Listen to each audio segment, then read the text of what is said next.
지난 주일은 우리 기독교의 가장 큰 명절인 부활절이었습니다. 그리고 우리는 지금 교회력으로 부활절기를 지나가고 있는데요. 저는 여러분과 함께 2주간에 걸쳐서 사도행전에 나오는 사도들의 메시지, 특별히 베드로와 스데반 집사님의 메시지에 주목해 보고자 합니다. 그래서 이번 주와 다음 주 2편의 설교를 준비했는데요. 부활하신 예수님, 이제 제자들과 이 땅에서 함께 하십니다. 40일 동안 함께 하셨죠. 그러면서 제자들에게 부탁하신 명령이 하나 있습니다. 같이 읽어보죠. 예루살렘을 떠나지 말고 내게서 들은 바 아버지께서 약속하신 것을 기다리라. 기다리래요. 네. 약속하신 것. 그 약속하신 게 뭔가요? 성령님이죠. 그래서 마가 다락방에서 며칠 동안 기도했는지 아십니까? 열흘 동안요. 네, 열흘 동안. 그래서 그 열흘 동안 기도한 그 끝에 오순절에 성령님이 임합니다. 같이 읽어보죠. 마치 불의 혀처럼 갈라지는 것들이 그들에게 보여 각 사람 위에 하나씩 임하여 있더니 그들이 다 성령의 충만함을 받고 성령이 말하게 하심을 따라 다른 언어들로 말하기를 시작하니라. 네. 성령이 임한 거예요. 그때 전 세계 각지에서 유대인들이 다 모였거든요. 예루살렘에. 이 절기를 지키기 위해. 그런데 그 각 다른 나라의 언어들이 지금 이 120명의 사람의 입에서 터져 나오기 시작했던 것입니다. 아주 희한한 장면이죠. 그랬더니 사람들이 이렇게 수군댑니다. 다 놀라며 당황하여 서로 이르되, 같이 읽죠. 이 어찌된 일이냐 하며 또 어떤 이들은 조롱하여 이르되 그들이 새 술에 취하였다 하더라. 자, 뭐에 취했어요? 술 취했다고 하는 거예요. 그러니까 술주정한다는 거예요. 이런 얘기를 듣고 이제 베드로가 그 자리에서 벌떡 일어섭니다. 그러면서 오늘 메시지를 저들에게 전합니다. 오늘 베드로가 선포하고 있는 메시지의 핵심이 뭘까? 이에 대해서 함께 나눠보려고 합니다. 그렇게 사람들이 수군대고 있을 때 베드로가 외칩니다. 자, 봐라. 때가 제3시니 너희 생각과 같이 이 사람들이 취한 것이 아니다. 자, 3시. 오늘날로 하면 몇 시인가요? 네, 새벽기도 나오신 분들은 아실 겁니다. 몇 시입니까? 네, 9시입니다. 네, 아침 9시라는 겁니다. 6시를 더하면 됩니다. 술 취한 게 아니라는 겁니다. 구약에 보면 이와 비슷한 장면이 한 명 나오죠. 기도하고 있는 한 여인이 중얼중얼거리면서 기도하고 있는데 술 취한 걸로 여겼던 장면이 나옵니다. 누군가요? 한나입니다. 한번 읽어보죠. 그가 여호와 앞에 오래 기도하는 동안에 엘리가 그의 입을 주목한즉 한나가 속으로 말하며 입술만 움직이고 음성은 들리지 아니하므로 엘리는 그가 취한 줄로 생각한지라. 네, 비슷하죠. 네. 오늘 장면도 아주 이와 흡사합니다. 영적인 눈이 떠지지 않았던 이방인들 또 다른 유대인들의 눈에 보기에 지금 마가 다락방에서 벌어지고 있었던 이 사건은 이처럼 술 취한 것으로 보였던 것입니다. 그때 베드로가 일어나서 설교합니다. 아니야. 우리는 지금 술 취한 게 아니야. 아니 지금 몇 시인데 아침 9시에 우리가 술 마셨을까? 이런 얘기하면서요. 그러면서 계속 이렇게 설명을 이어갑니다. 같이 읽죠.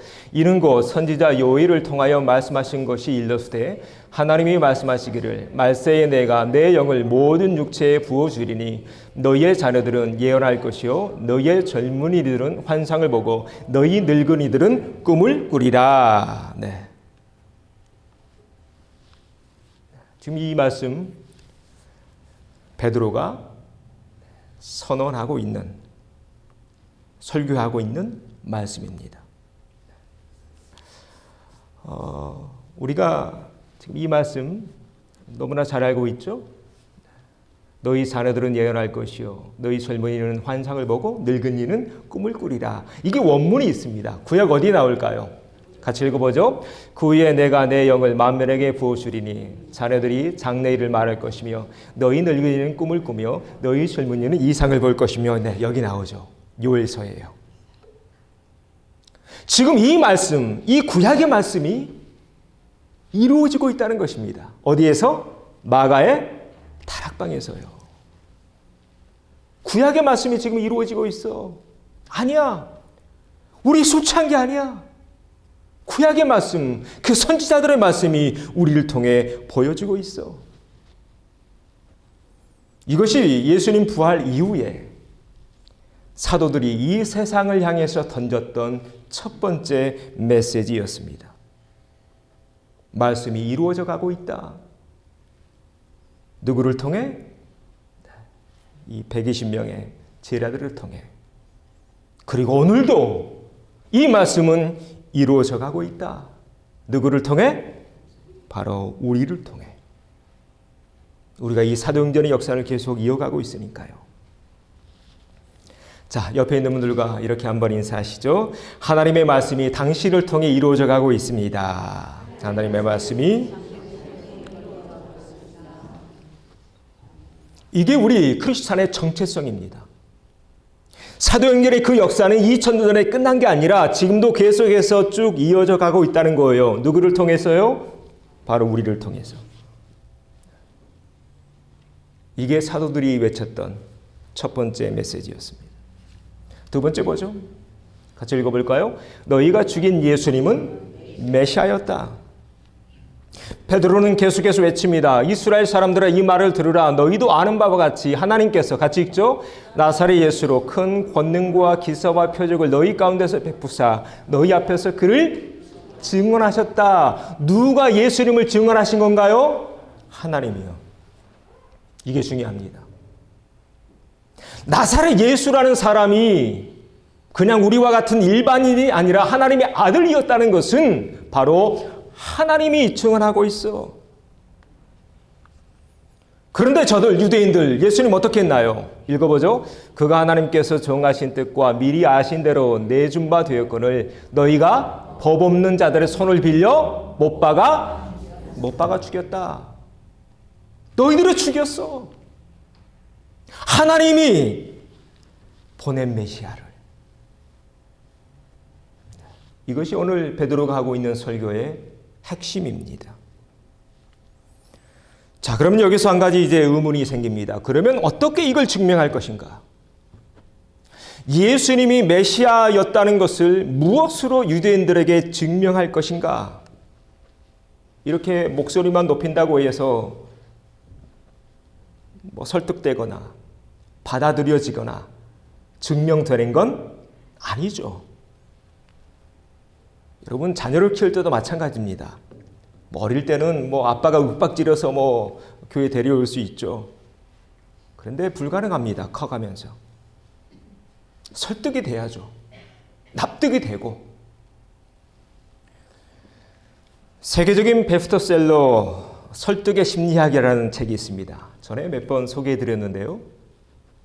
사람이 설득되려면, 그래서 나를 따라오려면 이 6가지 법칙 가운데 한 가지는, 적어도 한 가지는 그 안에 내포되어 있어야 한다고 합니다. 첫 번째는요, 상호성의 법칙이에요.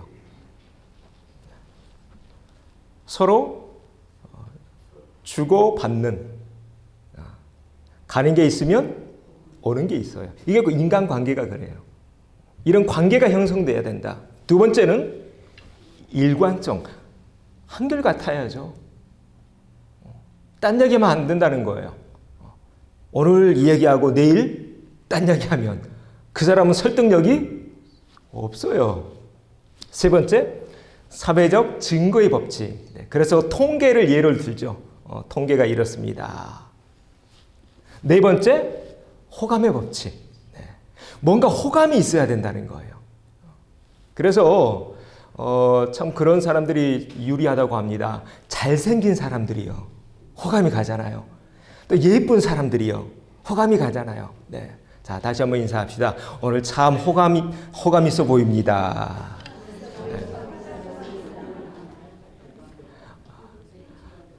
이거 연구에도 발견됐어요. 어린 아이들이요, 꼬마들이요, 저같이 우락부락하게 생긴 남자한테 갈까요? 아니면 저 뒤에 아주 요정같이 생긴 분한테 갈까요? 네, 요정이 누군지 모르시죠? 네, 저기, 네. 저도 노력합니다. 아이들이 다 한대요. 그래서 아이들도 예쁜 선생님한테 간대요. 호감이 끌리기 때문에. 다섯 번째는 권위의 법칙. 네. 뭔가 권위 있는 사람이 얘기하면 그럴싸하잖아요. 네.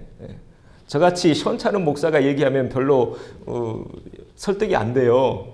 그런데 뭐 여의도 순복음 조윤기 목사님 같은 그런 분들이 얘기하면 훨씬 더 설득이 되죠. 그런 얘기입니다. 여섯 번째는 희귀성의 법칙. 그래서 사람들 뭐 좋아하나요? 명품 좋아하는 거예요. 마음이 끌린다는 거예요. 그리고 그 회사가 만든 모든 것은 다 괜찮아, 좋아. 이런 적어도 6가지. 이 6가지 법칙 가운데 하나라도 들어있어야 설득이 된다라는 그런 내용의 책이 설득의 심리학이라는 책이었습니다. 자, 베드로가 지금 설교하고 있습니다. 아니야. 우리가 술 취한 게 아니야. 술 취한 게 아니야. 구약의 말씀이 지금 우리를 통해 이루어져 가고 있는 거야. 그리고 하나님이 인정하신 그 메시아를 너희들이 죽였어. 어떻게 증명할 것인가? 예수라는 사람이 정말로 이 땅에 와서 메시아였는가 아닌가를 어떻게 설득할 것인가? 이 가운데 하나라도 있어야 됩니다. 자, 어떻게 설득했을까요? 이렇게 설득합니다. 같이 읽어보죠. 이스라엘 사람들아, 이 말을 들으라. 너희도 아는 바와 같이 하나님께서 나사렛 예수로 큰 권능과 기사와 표적을 너희 가운데서 베푸사 너희 앞에서 그를 증언하였다. 자, 뭐가 나와 있나요? 나사렛 예수로 큰 권능과 그 다음 기사와 그 다음 표적, 이겁니다. 예수님이 2000년 전에 이 땅에 오셔서 이 세상에서 무엇을 하다 가셨는가 보라는 것입니다. 여러분, 예수님이 이 땅에 오셔서 뭘 하셨나요? 어떤 기적을 베푸셨나요?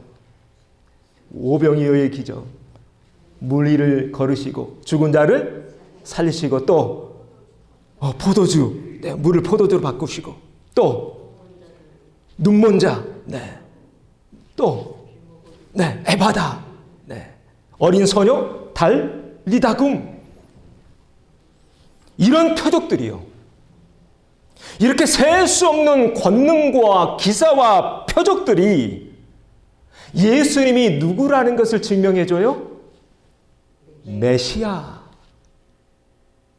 이게 오늘 베드로가 유대인들을 설득하고 있는 과정입니다. 자, 봐라. 예수님이 오셔서 우리 가운데 사시면서 무슨 일을 하셨는지 너희들도 봤잖아. 그렇죠? 다 봤습니다. 너희들도 봤잖아. 그런데 너희들이 그 메시아를 십자가에 죽였어. 예수님이 이 땅에서 행하신 것을 보면 우리는 알게 된다는 것입니다. 예수님이 메시아라는 것을. 그래서 세례 요한의 제자들이 예수님께 찾아와서 묻죠. 오실 그이가 당신이십니까? 그때 예수님이 이런 답을 주십니다. 같이 읽어보죠. 너희가 가서 듣고 보는 것을 요한에게 알리되 맹인이 보며 못 걷는 사람이 걸으며 나방 환자가 깨끗함을 받으며 못 듣는 자가 들으며 죽은 자가 살아나며 가난한 자에게 복음이 전파된다 하라. 예수님이 하신 말씀입니다. 자, 봐라. 구약의 말씀이, 이사야의 예언이 어떻게 이루어지고 있는지를. 그래서 모든 사람들이 이렇게 놀라죠. 귀신이 쫓겨나고 말 못하는 사람이 말하거늘 무리가 놀랍게 여겨 이르되, 같이 읽습니다. 이스라엘 가운데 이런 일을 본 적이 없다. 다 놀랐습니다. 여러분, 우리 인류 역사상 이런 기적을 베푼 사람이 있었나요? 없습니다. 세계 4대 성인 중 하나라고 하는 소크라테스. 소크라테스가 죽은 사람을 살린다는 그런 이야기 들은 적이 있나요? 없으시죠. 공자님이 물 위를 걸으셨던가요? 시타르타가 문둥병을 고쳤나요? 아닙니다. 오직 예수님만이, 2000년 전에 이 땅에 오신 예수님만이 우리 인간의 굴레, 생로병사, 희노애락, 애오역, 인간의 모든 굴레를 예수님이 다 하나둘 벗겨내십니다. 그래서 우리 인간의 본래 모습을 되찾게 해주시죠. 본래 모습을요. 우리의 본래 모습이 성경에 나와요. 어디 나오던가요? 창세기에 나오죠. 사람은 자연의 지배를 받는 존재가 아니었습니다.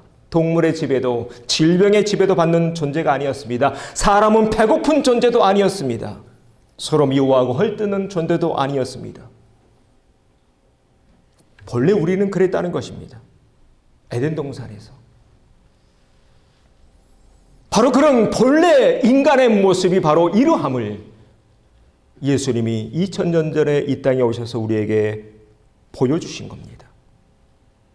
예수님의 권능과 기사와 표적을 통해.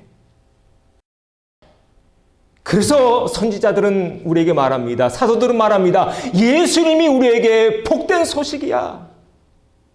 예수님이야말로 우리 인류에게 복된 소식. 두 자로 하면 복음이야.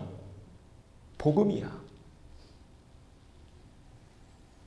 오늘 이 자리에 있는 저와 여러분에게도 예수님만이 유일한 복음인 줄로 믿습니다.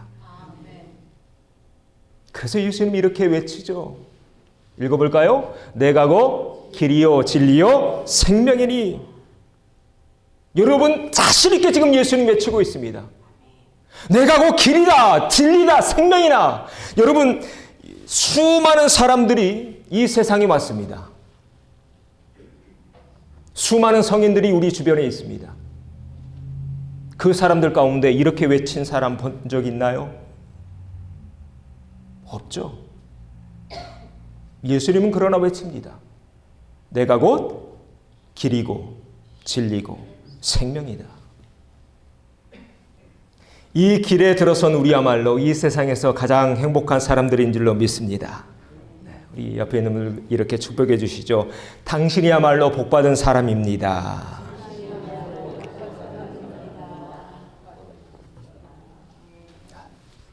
이게 우리 기독교입니다. 여러분 참 좋죠? 우리가 기독교 안에 있다는 것. 네. 이렇게 좋은 종교가 기독교인데 왜 사람들 그렇게 기독교인들 미워하는지 모르겠어요. 네. 예수님 안 믿고. 그런데 여러분 그 사실 아십니까? 2000년 전에도 그랬습니다. 예수님을 직접 봤습니다. 사람들이요. 그런데 그렇게 예수님을 직접 본 사람들 가운데 예수님을 믿는 사람들이 많았을까요? 믿지 않는 사람들이 많았을까요? 믿지 않는 사람들이 더 많았습니다. 그래서 예수님 너무 답답하신 거예요. 너무 답답해서 이렇게까지 말씀하십니다. 읽어보죠. 내가 아버지 안에 거하고 아버지께서 내 안에 계심을 믿으라. 그렇지 못하겠거든 행하는 그 일로 말미암아 나를 믿어라. 나를 못 믿겠거든 내가 하고 있는 그 일을 보고 제발 좀 믿어. 왜요? 안 믿으면 어디 가나요? 지옥 가니까요. 제발 좀 믿어. 그러나 저들 어떻게 했나요? 끝까지 예수님 안 믿습니다. 안 믿으면서 계속 이런 요구만 하죠. 그때 서기관과 바리새인 중 몇 사람이 같이 읽죠. 말하되 선생님이여 우리에게 표적 보여주기를 원하나이다. 계속해서 뭘만 구하고 있나요? 표적만요. 표적만요. 너무 답답하신 예수님, 너희들 언제까지 이렇게 표적만 구할래? 너희들에게 보여줄 딱 한 가지 마지막 표적이 남아있어. 자, 그 표적이 이겁니다. 읽어보죠. 예수께서 대답하여 이르시되 악하고 음란한 세대가 표적을 구하나 선지자 요나의 표적밖에는 보일 표적이 없느니라. 자, 요나의 표적 나오죠. 이 표적이 뭔가요? 죽은 지 사흘 만에 무덤 열고 부활하시죠. 요나가 고래 뱃속에 3일 동안 있었던 것처럼. 이 오늘 본문에서 베드로는 계속해서 이렇게 설교합니다. 24절 읽어볼까요? 하나님께서 그를 사망의 고통에서 풀어 살리셨으니 이는 그가 사망에 매여 있을 수 없었음이라. 하나님이 예수님 죽은 지 사흘 만에 부활시키시죠. 이에 예수님은 또 우리에게 자신 있게 이렇게 말씀하셨습니다. 읽어볼까요?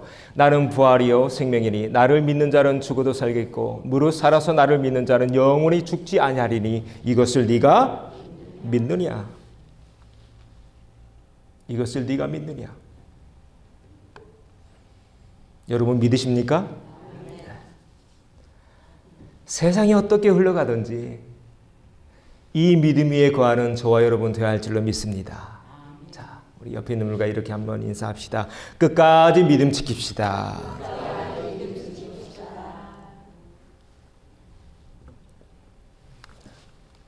이게 오늘 베드로가 외치고 있는 메시지 두 번째 핵심입니다.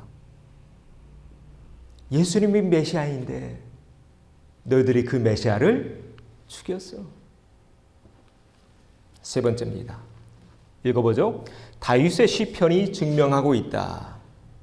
이제 좀 깊이 들어가야 됩니다. 좀 어려운 구절이 나옵니다. 사도행전 2장 30절 읽어보죠. 그는 선지자라 하나님이 이미 맹세하사 그 자손 중에서 한 사람을 그 위에 앉게 하리라 하심을 알고. 자, 여기서 그는 누구냐면 다윗입니다. 베드로는 다윗을 가리켜서 선지자라고 말하고 있습니다. 그러면 베드로 사도는 왜 다윗 왕을 선지자라고 말하고 있는 걸까요? 이 다음을 좀 봐야 되는데요. 다윗이 이렇게 노래했습니다. 읽어보겠습니다. 주께서 내 주에게 말씀하시기를 내가 내 원수로 내 발등상이 되게 하기까지 너는 내 우편에 앉아있으라 하셨도다. 사도행전에도 나오고 시편 110편 1절 말씀을 지금 베드로가 가져와서 지금 설교하고 있는 것입니다. 이 말씀은 좀 난해한 구절이에요. 우리 기독교 역사에서 신학이 하나씩 정립이 되는데 삼위일체 사상이 정립될 수 있었던 기초가 되는 말씀이 바로 이 말씀입니다. 자, 여기 주가 여러 번 나오죠? 이 첫 번째 나오는 주는 누굴까요? 주께서, 이 주는 성부 하나님이십니다. 그 다음 내 주에게 주는 누굴까요? 성자 예수님입니다. 잘하시네요. 네.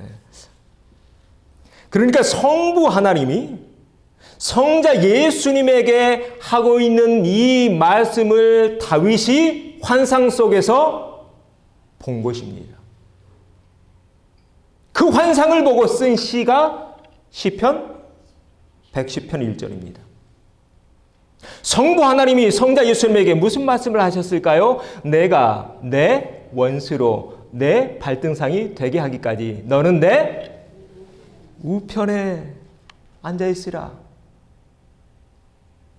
그래서 삼위일체의 장면 보면, 그림 보면 전부 다 성부 하나님, 오른쪽엔 성자 예수님, 왼쪽엔 성령 보혜사, 이렇게 해서 삼위일체가 완성이 됩니다.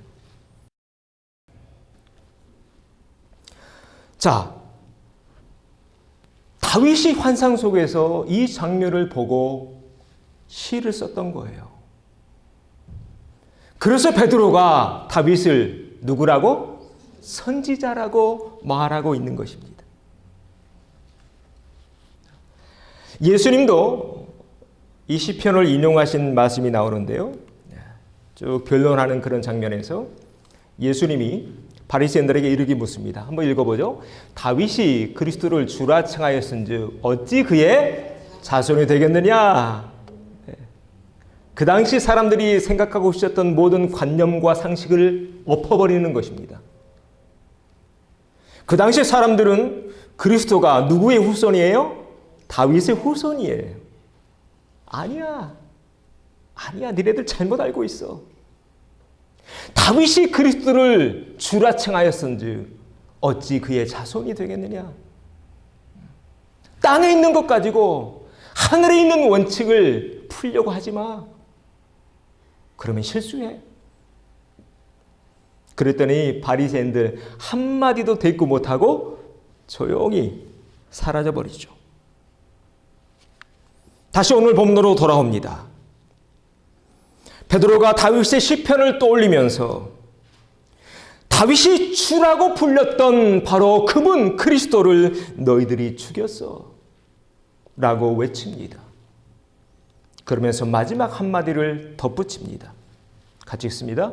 그런즉 이스라엘 온 집은 확실히 알지니 너희가 십자가에 못 박은 이 예수를 하나님이 주와 그리스도가 되게 하셨느니라 아니라. 자, 누가 그렇게 만드셨어요? 하나님이요. 하나님이요. 그래서 우리는 예수님을 누구라고 부르나요? 주님이라고 부르는 겁니다. 여러분 기도하실 때 그렇게 기도하시죠? 네. 주와 그리스도가 되게 하셨다. 예수라는 사람을. 누가? 하나님이. 이것이 오늘 베드로가 선포하고 있는 메시지의 모든 핵심입니다. 이 설교를 당시 듣고 있었던 유대인들 어떻게 반응했을까요? 이 설교를 듣고 이 메시지를 듣고 유대인들 설득이 됐을까요? 네, 같이 읽어봅니다. 그들이 이 말을 듣고 마음에 찔려 베드로와 다른 사도들에게 물어 이르되 형제들아 우리가 어찌할꼬. 아주 놀라운 장면이 펼쳐지고 있습니다. 여러분도 가끔 설교를 들을 때 이렇게 마음에 찔릴 때 있으신가요? 네, 있어야 됩니다. 찔림이 없다면 사생자일 수 있습니다. 성경에 있죠? 네. 여러분 마음에 찔릴 때 어떻게 반응해야 될까요? 저들 지금 어떻게 반응하고 있나요? 우리가 어찌할꼬. 이게 성도들의 마땅한 반응입니다. 어찌할꼬. 그래서 오늘 사도행전 2장은 이렇게 막을 내립니다. 우리 마지막으로 같이 읽어보죠. 베드로가 이르되 너희가 회개하여 각각 예수 그리스도의 이름으로 세례를 받고 죄의 사함을 받으라. 그리하면 성령을 선물로 받으리니 그 말을 받은 사람들은 세례를 받으며 이날의 신도의 수가 3,000이나 더하더라. 아멘. 이 베드로의 설교 한편, 이 한편의 설교가 몇 명을 전도하고 있나요? 3,000이요. 그 베드로의 설교를 듣고 마음에 찔리는 사람들이 있었습니다. 그들이 뭐 했나요? 회개합니다. 그 회개한 사람들 3,000명이 이제 초대교회의 역사를 3장, 4장부터 이렇게 써내려가고 있었다는 것입니다. 이것이 교회의 역사입니다. 여러분, 교회는 무엇일까요? 어떤 교회가 좋은 교회이고 어떤 교회가 주님이 기뻐하시는 교회일까요? 오늘 베드로 사도가 선포하고 있는 메시지, 이 십자가와 부활의 터 위에 서 있는 교회. 그리고 이렇게 뭐하고 있어요? 회개하죠. 말씀이 선포될 때마다, 마음에 찔릴 때마다 회개하고 자복하며 날마다 거듭나는 교회. 바로 그런 교회가 좋은 교회예요. 주님 다시 오실 때 상 받는 교회 될 줄로 믿습니다. 바라기는 우리 교회가 주님 오실 때까지 끝까지 믿음 지켜가며 그런 교회 되어 가기를 주의 이름으로 축원합니다.